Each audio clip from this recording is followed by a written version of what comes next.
Indraprastha building ताडदेवला JD रोडवर होती. Building अतिशय देखणी होती. संपूर्ण बिल्डिंगला लाईट निळा पेंट मारला होता. या 10 मजली बिल्डिंगच्या प्रत्येक मजल्यावर 3 फ्लॅट होते. बिल्डिंगच्या बाह्य स्वरूपावरूनच त्या बिल्डिंगमध्ये राहणाऱ्यांचं स्टँडर्ड ऑफ लिव्हिंग लक्षात येत होतं. बिल्डिंगच्या खालीच कार पार्किंगची सोय होती आणि त्या क्षणी तिथे MHB 4541 ही फियाट कार पार्क केलेली दिसत होती. आणखीनही 2-3 गाड्या होत्या, पण माझ्या दृष्टीने फक्त ती फियाट महत्त्वाची. लांबूनही गाडीच्या मागच्या भागाची नुकतीच दुरुस्ती केली आहे हे लक्षात येत होतं, कारण अजूनही बंपरचा किंचितसा चेपलेला भाग आणि बाजूच्या बॉडीचा उडालेला रंग स्पष्टपणे दिसत होता. मी माझी यजदी किंचित दूर उभी केली होती आणि बिल्डिंगच्या समोर पण दुसऱ्या बाजूला मी उभा होतो. तिथून मला कार पार्किंगची जागा आणि मुख्य गेट अगदी स्पष्टपणे दिसत होतं. 4:45लाच मी इथे पोचलो होतो. आज मी फक्त ही बिल्डिंग, गाडी आणि जमल्यास नीताला बघायचं म्हणून आलो होतो. सुरुवात कुठून करायची याची अजून माझ्या डोक्यात पक्की योजना तयार नव्हती. मात्र कुठल्याही योजनेत नीताची ओळख करून घेणं हे एक अत्यंत महत्त्वाचं कलम होतं. एकदा नीताची ओळख झाल्यावर पुढे कसं सरकायचं ते सगळं त्यावेळच्या परिस्थितीवर अवलंबून असणार होतं. बिल्डिंग आणि फियाट पाहून झाली, पण अजून नीता काही मला दिसलेली नव्हती. अर्थात ती कुठे बाहेर जाण्यासाठी बिल्डिंगमधनं बाहेर पडली तरच मला दिसणार होती. नीता अधूनमधून A to Z डिपार्टमेंटल स्टोअर्समध्ये खरेदीला जात होती. लागोपाठ 2 दिवस शांतारामनी तिला तिथे पाहिलं होतं. वेळ दोन्ही दिवशी 5-5:30ची होती, म्हणजे खरेदीला जायची तिची वेळ तीच निश्चित धरायला हरकत नव्हती. पण दिवस मात्र शांतारामनी सांगितलेला नव्हता. कदाचित खरेदीला जायचा तिचा दिवसही ठरलेला असायची शक्यता होती. पण तो दिवस आज असेल का? मी घड्याळात बघितलं, 5:15 झाले होते. आणखीन 15-20 मिनटं मी वाट बघितली. नीता अजूनही बाहेर पडली नव्हती. आता वाट बघण्यात आणखीन अर्थ नव्हता. मी यजदी घेऊन निघालो. माझ्या डोक्यात नीताची ओळख कशी करून घ्यावी हाच विचार चालला होता. विचार करताना माझ्या लक्षात आलं की नीताची अगदी सहजपणे आणि कोणालाही संशय येऊ न देता ओळख करून घ्यायची असेल तर त्यासाठी एकच ठिकाण योग्य होतं, A to Z departmental stores. Nita खरेदीला जाताना नेहमी कार घेऊन जात होती, म्हणजे अर्थातच ती स्टोअर्सच्या आवारात असणाऱ्या पार्किंग लॉटमध्ये गाडी पार्क करत असणार. तिथेच तिची काहीतरी कारणाने ओळख करून घेता आली तर. आपणच असं काहीतरी कारण निर्माण करायचं की नीता स्वतःहून A to Z डिपार्टमेंटल स्टोअर्सचा पार्किंग एरिया मी डोळ्यासमोर आणला आणि मग आपोआप एक योजना माझ्या डोक्यात तयार झाली.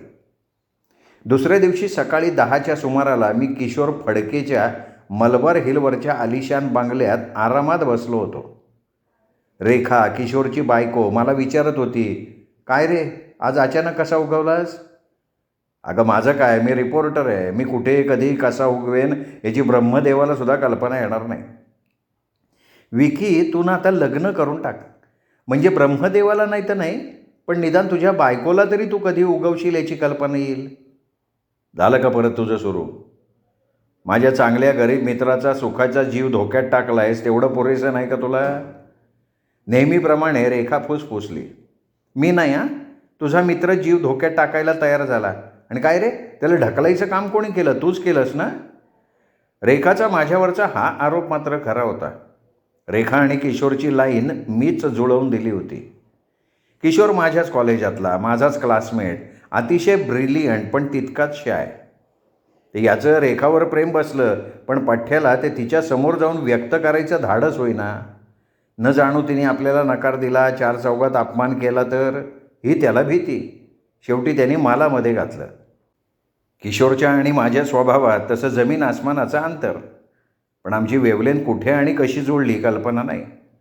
कदाचित परस्पर विरोधी स्वभावाचं आकर्षणही असेल. मी सरळ रेखाची भेट घेतली. तिला सांगितलं, किशोरमध्ये नकार देण्यासारखं काहीच नाही आहे. तो दिसायला देखणा होता, हुशार होता आणि सगळ्यात महत्त्वाचं म्हणजे तो श्रीमंत होता. त्याच्या वडिलांची इलेक्ट्रिक उपकरणं बनवण्याची फॅक्टरी होती. कॉलेज शिक्षण संपल्यावर त्यांनी वडिलांना बिझनेसमध्ये मदत करायला सुरुवात केली आणि बघता बघता धंदाचा व्याप प्रचंड वाढवला. कॉलेज संपल्यावर आणि किशोर एवढा मोठा उद्योगपती झाल्यावर आमची मैत्री मात्र कायम राहिली होती. अगदी कॉलेजमध्ये असताना होती तशीच. रेखानं दिलेला कॉफीचा प्याला रिकामा करून टीपॉयवर ठेवत मी विचारलं, अगं किशोर, अमेरिकेहून येणार आहे केव्हा? किशोरच्या या फॉरेन टूर सतत चालू असायच्या. गेल्या महिन्यात तो अमेरिकेला गेला होता. पुढच्या महिन्यात येणार असा फोन आला आहे. मग तुमची कार गॅरेजमध्ये धुळकात पडली असेल ना? का रे बाबा, तुला हवी आहे का? हो, हवी आहे. मग घेऊन जा, रेखा सहजपणे म्हणाली आणि माझी यजदी किशोरच्या बंगल्यात ठेवून मी त्याची इम्पोर्टेड डॅटसन कार घेऊन बाहेर पडलो. त्या दिवशी पुन्हा साधारण 4:45च्या सुमाराला मी कार घेऊन इंद्रप्रस्थ बिल्डिंगसमोर हजर झालो. कार बिल्डिंगपासून किंचित दूर उभी केली आणि बिल्डिंगचं गेट दिसेल अशा प्रकारे उभा राहिलो. आज मी थोडंसं वेशांतर केलं होतं. कॉलरजवळ उसवलेला बुशर्ट, काहीशी जुनी मळलेली पॅन्ट, पॉलिश उडालेले बूट, केसही काहीसे अस्ताव्यस्त केले होते आणि परवापासून दाढी न केल्यामुळे गाल आणि हनवटीवर दाढीचे खुंट उगवलेले होते. एवढ्याशा वेशांतरामुळे माझ्यात बराच फरक पडला होता. अगदी सर्वसामान्य आणि बेकार तरुण वाटत होतो मी नीताची वाट बघत होतो. निदान आज तरी तिचा खरेदीचा वार असावा अशी मनातल्या मनात देवाची प्रार्थना करत होतो. अर्थात आजही ती बाहेर पडली नाही आणि समजा पडली तरी स्टोअर्समध्ये न जाता दुसरीकडे कुठे गेली तर मग पुन्हा माझा आजचा दिवस वाया जाणार होता. म्हणजे उद्या पुन्हा मला असंच यायला लागणार होतं. मी खिशातनं चारमिनारचं पाकिट काढलं. त्यातली एक सिगरेट ओठात धरली. अंगावरच्या कपड्यांना व्हील्स मॅच झाली नसती म्हणून चारमिनार. कुठल्याही परिस्थितीत नीताला माझा संशय यायला नको होता. त्यावर तर माझी पुढची सगळी योजना अवलंबून होती. 5ला 5 कमी असताना बिल्डिंगमधनं एक अतिशय देखणी तरुणी बाहेर पडली आणि पार्किंग लॉटकडे जायला लागली. हातातली जळती सिगरेट मी खाली टाकली, बुटानं चिरडून टाकली. हीच नीता असावी. अर्थात अजून तशी खात्री नव्हती. त्या बिल्डिंगमध्ये नीतापेक्षाही आणखीन एखादी सुंदर तरुणी असण्याची शक्यता नाकारता येत नव्हती. शांतारामनी फक्त नीतालाच पाहिलं होतं. त्या बिल्डिंगमध्ये आणखीन एक सुंदरी असली तर त्याला त्याची काय कल्पना. पण खरोखरच जर ही नीता असेल तर शांतारामचं म्हणणं मान्य करायलाच हवं होतं. पार्किंगकडे चाललेली ती तरुणी खरोखर अतिशय सुंदर होती. तिने गुलाबी रंगाचा तंग सलवार कुर्ता घातला होता. त्यातून एवढ्या लांबूनही तिच्या शरीरावरची वळणं स्पष्टपणे नजरेला खुपत होती. कट केलेले सुळसुळीत केस तिने पाठीवर मोकळे सोडले होते. कानात मोठ्या रिंगा होत्या. पायात उंच टाचेचे सँडल्स. तिचा चेहरा स्पष्टपणे माझ्या नजरेला पडला नव्हता, पण तो तिच्या शरीरा इतकाच देखणा असावा. मी उत्सुकतेनं पाहत होतो. ती तरुणी पार्किंग लॉटमध्ये उभ्या केलेल्या गाड्या पास करून नेमकी 45-41 जवळ थांबली. आता शंकेला जागा नव्हती. ती नीताच होती. हरबिंदर सिंगची गर्लफ्रेंड कम. ती गाडीत बसायची वाट न बघता मी झटकन माझ्या डॅटसनजवळ आलो. ड्रायव्हिंग सीटवर बसलो. आणखी 5 मिनिटांनी मी नीताच्या गाडीचा पाठलाग करत होतो. आज माझं नशीब बरं जोरदार दिसत होतं. नीता भुलेश्वरच्या A to Z डिपार्टमेंटल स्टोअर्सकडे चालली होती. बरोबर 5:20 नीताची फियाट स्टोअर्सच्या कंपाऊंडमधनं आत शिरली. पार्किंगला बरीच गर्दी होती. नीताने आपली कार कंपाऊंडच्या अगदी भिंतीला लगटून पार्क केली. मग उजव्या बाजूचा दरवाजा उघडून ती बाहेर पडली आणि स्टोअर्सच्या इमारतीत शिरली. नीता कार पार्क करून इमारतीत शिरेपर्यंत मी तसाच लांब कारमध्ये बसून राहिलो होतो. नीता दिसेनाशी होताच मी झटकन कार पुढे आणली. नीताच्या कारच्या शेजारी अगदी तिच्या कारला लटकून मी माझी कार पार्क करून टाकली.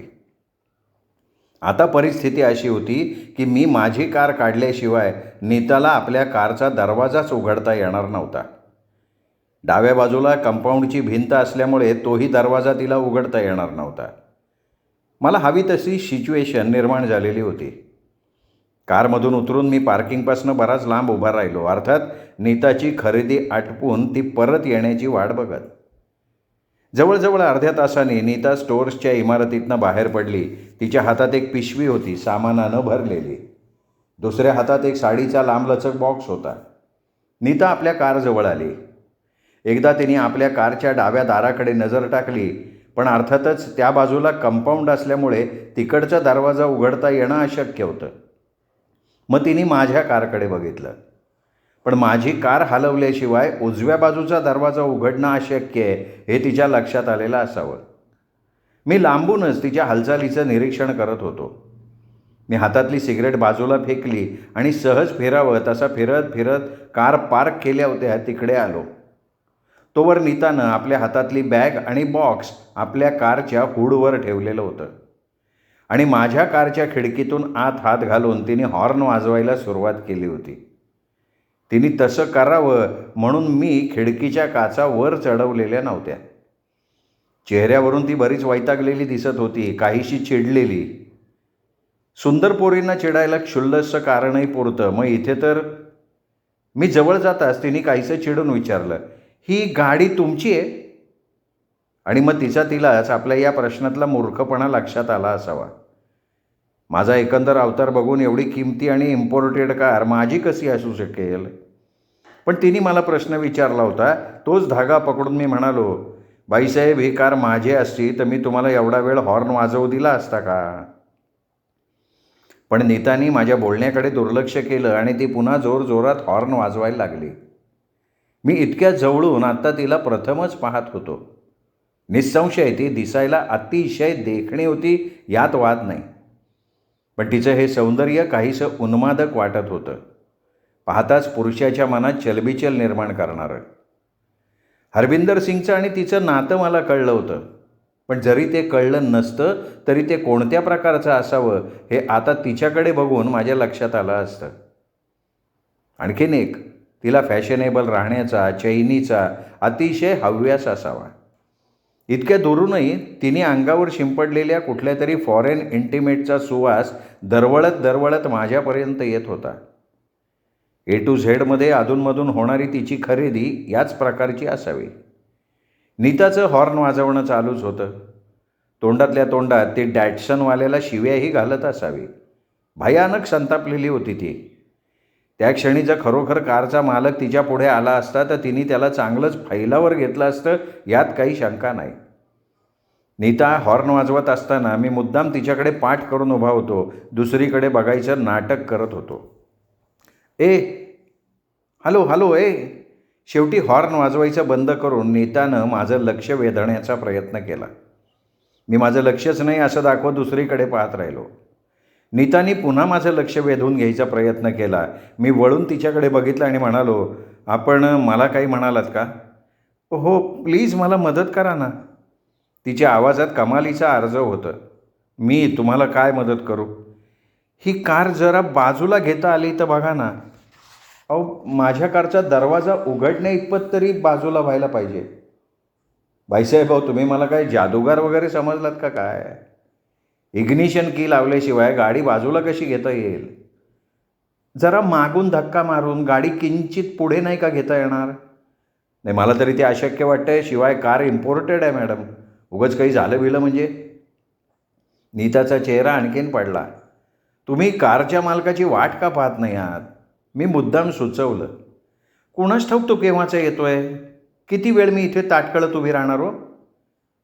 तिला आपल्याला मदत करायची मनापासून इच्छा आहे असं दाखवण्याकरता मी डॅटसनजवळ गेलो. दरवाजाचा हँडल धरून ते फिरवल्यासारखं केलं. अरे दार तो उघडच आहे की, मी आश्चर्य वाटल्यासारखं करत म्हणालो. वास्तविक मीच दार लॉक केलेलं नव्हतं. ही पैसेवाले लोक ना फार निष्काळजी दिसतात बरं का. कारच्या काचा चढवल्या नाही, दार लॉक केलेलं नाही. स्वतःशी बोलल्याप्रमाणे मी पुटपुटलो, अर्थात नीताला ऐकू जाईल इतपत मोठ्या आवाजात. नाही तर काय, वाटेल तशी कार पार्क करतात, जणू काय त्यांच्या बापाचीच जागा आहे. कारचा दरवाजा उघडा आहे. मी काहीसा थांबत अडखळत बोलल्यासारखा म्हणालो. त्यांनी काय फरक पडतोय? मी तुम्हाला मदत करू शकेन, पण खरंच तुम्हाला घाई आहे का? हो ना, म्हणून तर म्हणते आहे. ठीक आहे, मग तुमच्यासाठी पुन्हा एकदा मी अडखळत बोललो, वाक्य अर्धवट सोडून दिलं. माझ्या या अर्धवट वाक्यामुळे माझ्याकडे तिला या संकटातून सोडवण्यासाठी काहीतरी उपाय असणार हे तिच्या लक्षात आलं. हां हां, बोला ना बोला, माझ्यासाठी काय करू शकता तुम्ही, तिने उतावीळपणे विचारलं. बाईसाहेब, तसं काम धोक्याचं आहे, बेकायदेशीर आहे. जर या कारच्या मालकानं पाहिलं तर? काय म्हणायचं आहे तुला, नीतानं काहीसं गोंधळात पडून विचारलं. इग्निशन की शिवायसुद्धा मी कार सुरू करू शकतो, पण नीताने आता पहिल्यांदा माझ्याकडे निरखून बघितलं, अगदी डोक्यापासून पायापर्यंत. तिचा चेहरा काहीसा विस्फारित झाला होता, पण नंतर लगेच तिने स्वतःला सावरलं. अगदी जीव घेण्या नजरेनं माझ्याकडे बघत, चेहऱ्यावर मादक हास्य आणत, विलक्षण गोड लाडीक आवाजात म्हणाली, प्लीज करा ना मला मदत. अहो पण प्लीज. नीताने आवाजात असेल नसेल तेवढा गोडवा ओतला होता. अहो बाईसाहेब, तुमचं काय, तुमचं काम होऊन जाईल हो. मी मात्र पकडलो गेलो तर जिथून आलो तिथे मला जायला लागेल. अरे बाबा, काही होणार नाही. नीता आणखीन लाडीकपणे मला धीर देत म्हणाली, मी लक्ष ठेवीन ना. किती वेळ लागेल? काय, जास्तीत जास्त 20 सेकंद. बास, एवढ्या वेळात काहीच होणार नाही, मी बरोबर लक्ष ठेवते. पुन्हा मी काही क्षण घाबरल्याचं नाटक करत म्हटलं, तुमच्यासाठी मी एवढा मोठा धोका पत्करतोय बरं का. थँक्स. नीता पुन्हा मोहक हसत म्हणाली. तुम्ही असं करा, तुम्ही स्टोअर्सच्या दाराकडे लक्ष ठेवा. जर कोणी ह्या बाजूला येताना दिसला तर हां, काळजी करू नका तुम्ही. असं म्हणत नीताने माझ्याकडे पाठ करत स्टोअरच्या गेटकडे पाहायला सुरुवात केली. मी झटकन डॅटसनचं दार उघडलं, आत शिरलो. झटपट पॅन्टच्या खिशातनं चावी काढली, इग्निशन होलमध्ये सारली, कार चालू केली, गिअरमध्ये टाकली आणि कारचा दरवाजा उघडून बाहेर पडलो. खिशातला मळका रुमाल काढून मी चेहऱ्यावरचा न आलेला घाम पुसल्यासारखं केलं. मग एक सुटकेचा दीर्घ निश्वास टाकला. अर्थातच माझी ही सगळी कृती नीता बघत होती आणि त्याची मला कल्पना होती. माझ्या ह्या कृत्यानं नीता विलक्षण प्रभावित झाली होती हे तिच्या चेहऱ्यावरनं लक्षात येत होतं. खरोखर मी फार मोठी रिस्क घेतली होती याची आत्ता कुठे तिला जाणीव झालेली असावी. डॅटसनला वळसा घालून मी नीताच्या फियाटजवळ गेलो. नीतानी कारच्या हुडवर ठेवलेली बॅग आणि बॉक्स मी उचलले. नीताने कार पुढे नेऊन थांबवली, मग खिडक्यांच्या काचा खाली गेल्या. मी हातातली बॅग आणि बॉक्स खिडकीतून तिच्या शेजारच्या सीटवर ठेवली. कमाल केली हो तुम्ही, नीता माझ्याकडे बघून प्रसन्न हसत म्हणाली. चावीशिवाय कार कशी काय चालू केली तुम्ही? मला एकाने शिकवली होती ती विद्या, त्यामुळे तर. पण आता पुन्हा असं काही करायचं नाही असं ठरवलं होतं मी, पण आज परत. मी काहीशा अपराधी आणि पश्चात्ताप दग्ध आवाजात म्हणालो. तुझं नाव काय? नीताने विचारलं. माझ्याबद्दल वाटणारा आपलेपणा दाखवण्यासाठी म्हणून असेल किंवा सहजपणे तिच्या तोंडून ते निघालं असेल, तिने मला एकेरी नावानं संबोधलं होतं. मी विक्रम. काय करतो? अजून तरी काहीच नाही. म्हणजे? बाईसाहेब, कालपर्यंत मी अशा ठिकाणी होतो की जिथे काही करायची आवश्यकताच नव्हती. म्हणजे तू जेलमध्ये होतास? बऱ्याच वेळानं का होईना या पोरीच्या डोक्यात प्रकाश पडला म्हणायचा. खरं म्हणजे मगाशी तिच्या लक्षात यायला हवं होतं. पुन्हा मी पकडलो गेलो तर हे वाक्य मी म्हटलं होतं ना तेव्हाच. पण सुंदर पोरींची ट्यूबलाईट उशिरा पेटते मी म्हटलं होतं ना, ते काही खोटं नव्हतं. नीताचा तो प्रश्न ऐकून मी चेहऱ्यावर काहीसे विषण्ण भाव आणले. जणू काही हा प्रश्न विचारून तिने माझ्या वर्मावरच बोट ठेवलं होतं. नीताच्याही ते लक्षात आलं. ओह, आय एम सॉरी, ती काहीशा अपराधी आवाजात म्हणाली. मी काहीच बोललो नाही. नीताने आपली पर्स उघडली, त्यातून एक 50 रुपयांची नोट काढली, माझ्या पुढ्यात धरली. हे काय? मी काहीशा तीव्र स्वरात उद्गारलो. हे बघ, गैरसमज करून नको घेऊ विक्रम, सध्या तू बेकार आहेस, उपयोगी पडतील तुला. तुम्हाला माझ्याबद्दल एवढी सहानुभूती वाटत असेल तर मला एखादी नोकरी द्या. नोकरी? नीताचा चेहरा क्षणभर विचारात पडल्यासारखा झाला. मग ती म्हणाली, माझ्याबरोबर माझ्या घरी येतोस? माझ्या ओळखीचा एक जण आहे, कदाचित ते तुला या बाबतीत काहीतरी मदत करू शकतील. पण मला तुमच्याबरोबर आलेलं बघून ते रागावणार नाहीत ना? नाही रे, बघा मी तुमच्यावर विश्वास ठेवतोय, काही गडबड बिडबड काही होत नाही रे. चल बस गाडीत. मी मागच्या सीटवर बसण्यासाठी मागच्या दाराला हात लावला. मागे नको, पुढेच बस, असं म्हणत नीताने आपल्या शेजारच्या सीटवरची बॅग आणि बॉक्स मागच्या सीटवर टाकली आणि पुढचा दरवाजा उघडला. मी नीताच्या शेजारी बसलो. माझं नाव नीता आहे. कार स्टोअर्सच्या गेटमधून बाहेर काढून रोडवर घेत नीता म्हणाली. मी नुसतीच मान डोलवली. काय बोलणार? तुझ्या चेहऱ्यावरनं, वागण्या बोलण्यावरनं तू चांगल्या घराण्यातला दिसतोयस.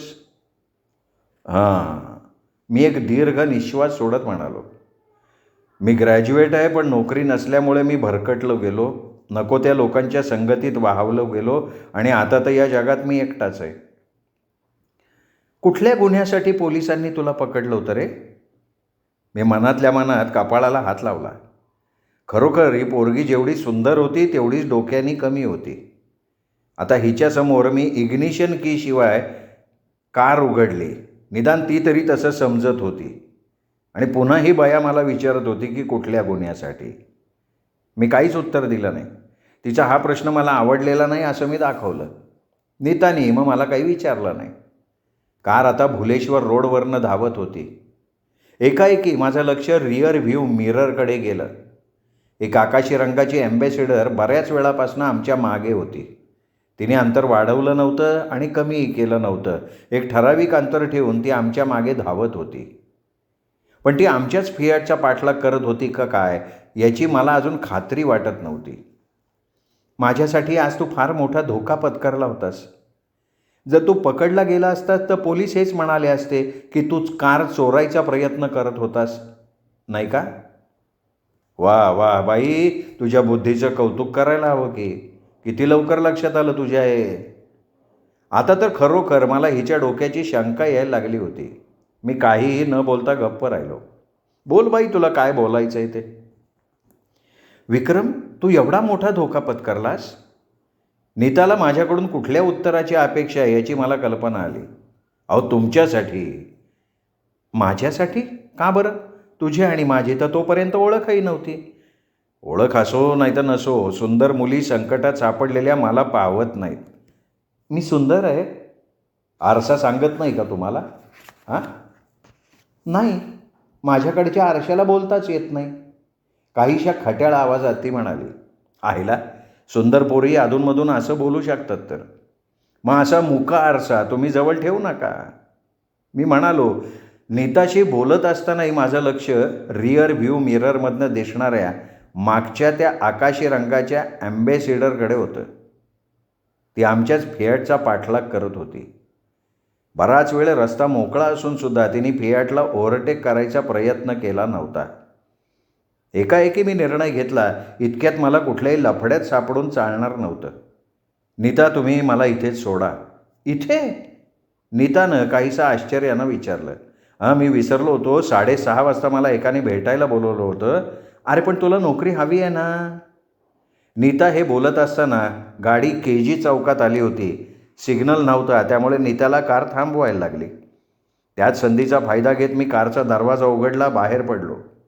नीताने मला थांबवायचा प्रयत्न केला, पण सिग्नलची वाट बघत थांबलेल्या गाड्यातनं रस्ता काढत मी पलीकडून फुटपाथवर आलो. त्यावेळी सिग्नल मिळाला. नाईलाजानं नीताला आपली कार पुढे न्यायला लागली. ती आकाशी रंगाची ॲम्बॅसेडर फियाटचा पाठलाग करत पुढे निघून गेली आणि प्रयत्न करूनही मला त्या ॲम्बॅसेडरचा नंबर नोट करता आला नाही. टॅक्सी करून मी पुन्हा A to Z डिपार्टमेंटल स्टोअर्सकडे परतलो. पार्किंगमधनं डॅटसन काढली आणि सरळ न्यू इंडिया टाइम्सच्या ऑफिसमध्ये पोचलो. 6:30 वाजले होते. अजून अय्यर आणि शांताराम ऑफिसमध्येच होते. मी अय्यरच्या केबिनमध्ये शिरलो. माझा एकंदर अवतार बघून अय्यर आणि शांताराम आश्चर्याने माझ्याकडे बघत राहिले. त्यांनी काही विचारण्यापूर्वीच मी सगळं काही सांगून टाकलं. मग म्हणालो, ₹500 बक्षिसाची जाहिरात देणाऱ्या माणसाशी संपर्क साधण्याकरता माझ्या डोक्यात एक कल्पना आली आहे. कोणती रे? शांतारामने विचारलं. समज त्या जाहिरातीला मीच उत्तर दिलं की तो ॲक्सिडेंट मी स्वतः पाहिला आहे, तर तो जाहिरातदार स्वतःहून माझ्याशी संपर्क साधेल. समज साधला, मग पुढं बघता येईल रे. निदान यामुळे आपल्याला तो जाहिरातदार कोण आहे, तो एवढ्या सगळ्या वर्तमानपत्रात जाहिरात का देतोय, ₹500 बक्षीस देण्याइतपत तो साक्षीदार त्याला का महत्त्वाचा वाटतोय आणि स्वतःला एक्सपोज न करण्यामागचं कारण काय, या सगळ्या प्रश्नांची उत्तरं तर मिळतील. अरे पण तुझ्या आधी त्याला एखाद दुसरा साक्षीदार मिळाला तर? नाही, मला नाही तसं वाटत.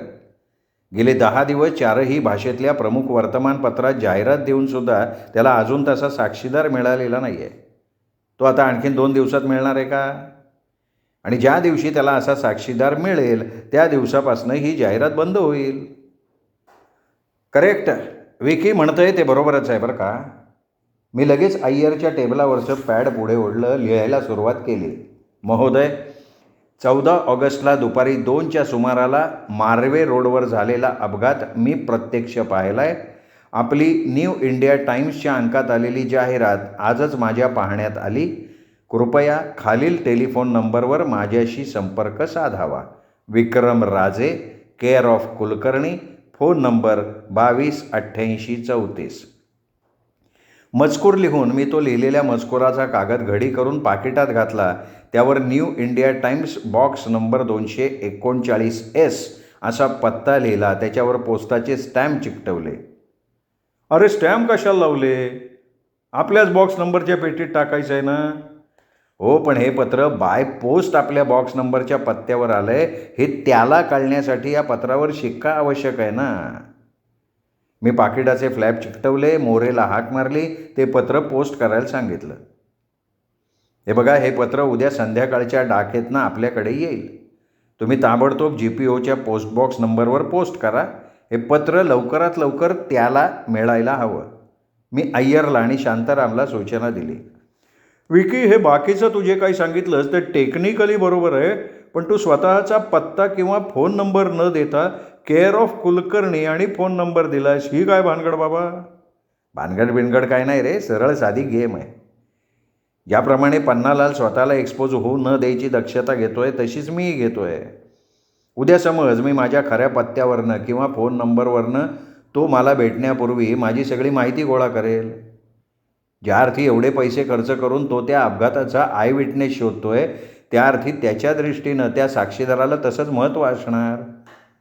आणि उद्या माझी खरी माहिती त्याला कळली की आपण ज्या वर्तमानपत्रात जाहिरात दिली त्याच वर्तमानपत्राचा मी रिपोर्टर आहे, हे त्याच्या लक्षात आलं तर निश्चित त्याला माझा संशय येईल. म्हणून मी काळजी घेतली आहे. अरे पण हा कुलकर्णी कोण? फोन नंबर कुठला? तू पत्रावर तुझं खरं नाव तर लिहिलं आहेस, त्यामुळे तू काही कुलकर्णी होऊ शकत नाहीस ना. बरोबर आहे ना? अगदी बरोबर. तुला किशोर फडके माहिती आहे ना, किशोर इलेक्ट्रिकल्सचा मालक. म्हणजे काय? तुझा जिगरी दोस्त आहे तो. मग तसाच हा कुलकर्णीसुद्धा माझा जिगरी दोस्त आहे. आम्ही एकाच कॉलेजला होतो. हा कुलकर्णी मुंबई महानगरपालिकेत हेड क्लार्क आहे. त्याच्या ऑफिसचा नंबर दिला आहे मी. अरे पण ह्या पन्नालालनी फोनवरून त्याच्याशी संपर्क साधला तर? मी आजच कुलकर्णीला जाऊन भेटणार, त्याला सगळ्याची कल्पना देणार, सांगणार असा काही फोन आला तर त्या व्यक्तीला सांगायचं, विक्रम राजे माझ्याकडे पेइंग गेस्ट म्हणून राहतात, तुम्हाला त्यांना भेटायचं असेल तर संध्याकाळी 5 ते 6च्या दरम्यान ते तुम्हाला भेटतील. कुठे भेटणार? अर्थात कुलकर्णीच्या घरी. तो दादरला राहतो. आणि असा फोन आला तर कुलकर्णी नंतर मला फोन करून ते सांगेल, म्हणजे मी त्यावेळी कुलकर्णीच्या घरी हजर राहीन. अरे बघा, मला सगळा ना द्राविडी प्राणायाम वाटतोय. अजिबात नाही रे, तू समजतो तेवढं यात काही अवघड नाही आहे. उलट त्या पन्नालालनी फोन नंबरवरनं माहिती गोळा करायचा प्रयत्न केला तर त्याला कुलकर्णीचीच माहिती मिळणार आणि अर्थात ती खरीच असणार. माझी माहिती काढायला त्याच्याकडे काही सोर्सच नाही आहे. आणि ज्या अर्थी कुलकर्णीची माहिती खरी आहे त्या अर्थी कुलकर्णी म्हणतो तेही खरं असणारच, नाही का? आईला तुझे मित्र बाकी ग्रेट आहेत बरं का. एक मोठा उद्योगपती, दुसरा साधा हेड क्लार्क आणि दोघांशी तुझी जिव्हाळ्याची मैत्री. खरं सांगू का विकी, मला खरोखर कधी कधी ना तुझा हेवा वाटतो यार. शांताराम मनापासून म्हणाला. हे बघ दोस्ता, आयुष्यात मी एक तत्त्व नेहमी सांभाळत आलो आहे. मी माणसांवर भाळतो, त्यांच्या समाजातल्या स्टेटसवर नाही. माझ्या लेखी किशोर फडके आणि कुलकर्णी दोघेही सारखेच आहेत, कारण आफ्टर ऑल ती दोघेही माणसं आहेत. शांताराम आणि अय्यर दोघेही माझ्याकडे पाहत राहिले. श्रोते हो, हा होता सुरेश वैद्य लिखित प्राणांतिक या कादंबरीचा दुसरा भाग. तिसरा भाग ऐकण्यासाठी उद्या भेटूयात दीपक रेगे कथाकथन चॅनलवर. नमस्कार.